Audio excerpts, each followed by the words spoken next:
Hello everybody, welcome back to Cybernetic Strategy. It's been a good while and I'm super excited to show you guys what I've been up to. So, immediately, the first thing you will notice is the game looks a bit different. There's cards look different, there's more UI and the arena looks more different.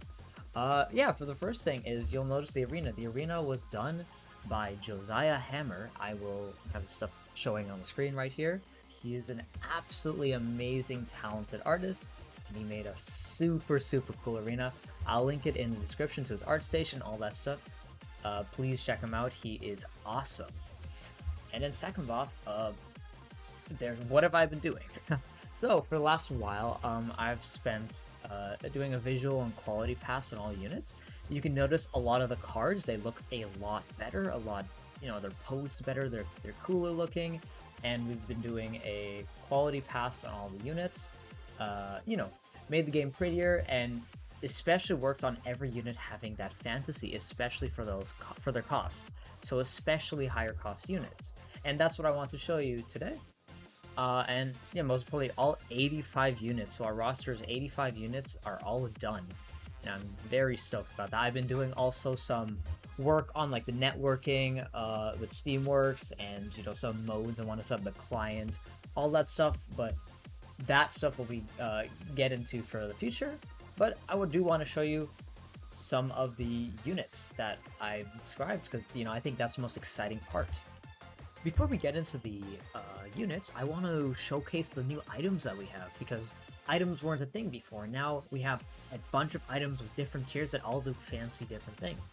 So, like I said, the lower tier items, tiers 0 and 1, they're pretty simple stuff, like, hey, gain some attack damage, or reduce physical damage, or takedowns grant the holder some mana. But then once we get higher in the tiers, we'll have some more crazier effects, such as like the ricocheting crossbow, which every 20 attacks or every 4 seconds, it'll shoot a bolt around the arena, and then the bolt will do damage to enemy that hits. Or the gambling coin, which is my personal favorite, which every instance of damage you deal has a 50% chance to quadruple the damage output. And it's this cool little thing that shoots out, coins that shoot out of the target when it happens. So like if I were to put in like Nova Burst and I would give him the crossbow and then the gambling coin, we have the dummy frontline. Well, we'll see how the item interacts. So we see you have crossbow 1, and then the coins bursting out of them, and then oh wow, it's cool. The crossbows the items interact with each other, so we get some cool interactions, stuff like that. Obviously, balancing may need to be done, but at a base, it's still pretty cool. We have a lot of cool fantasies with all these items, so much potential. So when you play this type of game, I'm always asking, what is a 5 cost? What is a 4 cost? What is a 1 cost? All that stuff. And I think it's a very important question to ask to determine exactly what are the limitations on these characters. And I think a good example is, for me, I want 5 costs who feel like they're on a battlefield. You see them use their ability or they do their fancy thing and you're like, oh, yep, that's a 5 cost. So with that, I want to show off Core Weaver.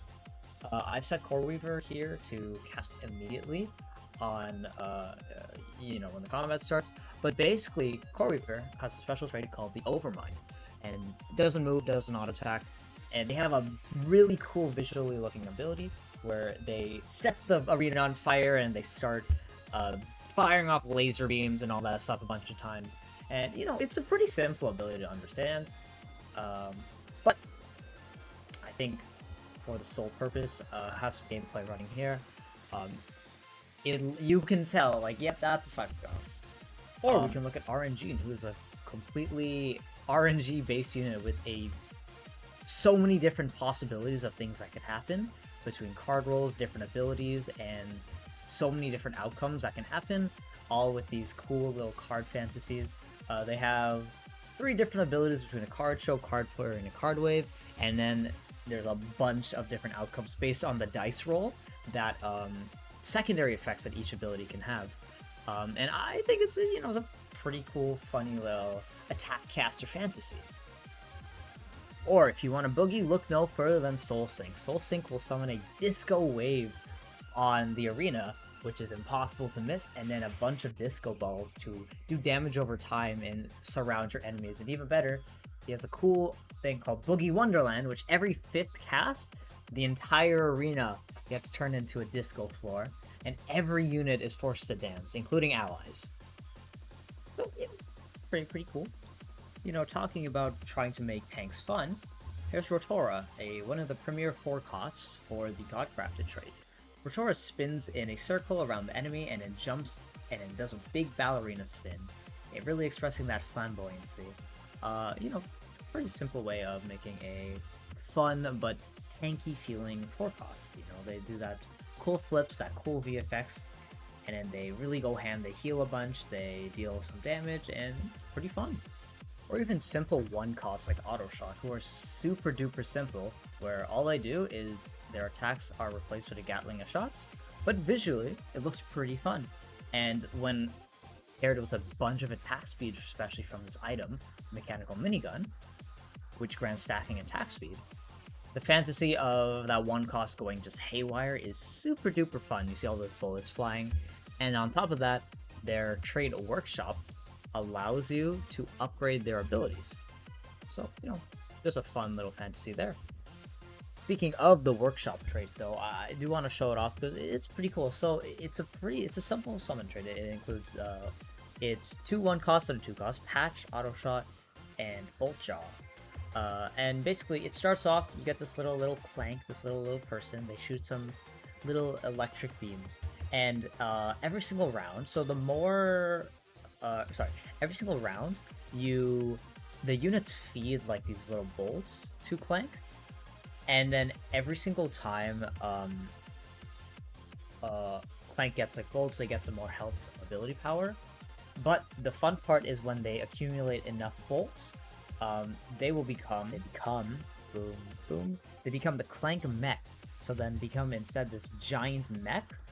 You know, a lot of health, and they shoot out these electric beams, and then they also upgrade all of the abilities, and then these giant like fire beams at the enemy. I think it looks pretty fun. It's pretty cool, I must say.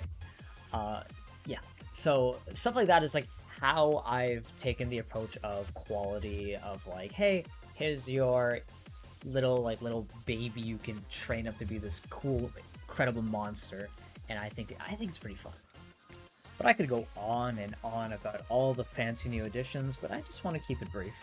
But another thing that is cool that's coming is a website that has all the lore, guides with comps and all that stuff. Cool thing that's been in the works, and hopefully when the game releases, the website with lore and guides should be ready to go along with it. I should be showing it on the screen here, and you know, it's really coming together.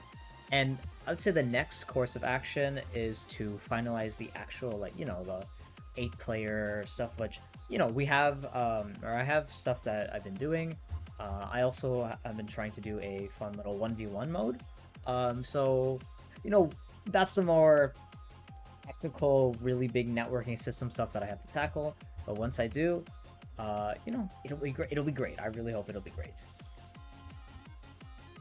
And with that being said, I hope you enjoyed this brief summary of the updates to Cybernetic Strategy. I will be doing my best to release more short-form content stuff in the future of shorts of just like units or stuff like that. But if there's anything, the stuff I didn't cover, I hope you you know, mention it to me in the comments. Let me know what more you want to see. I will make more videos if there's interest, of course. But for now, thank you so much for watching, and I hope you guys play the game.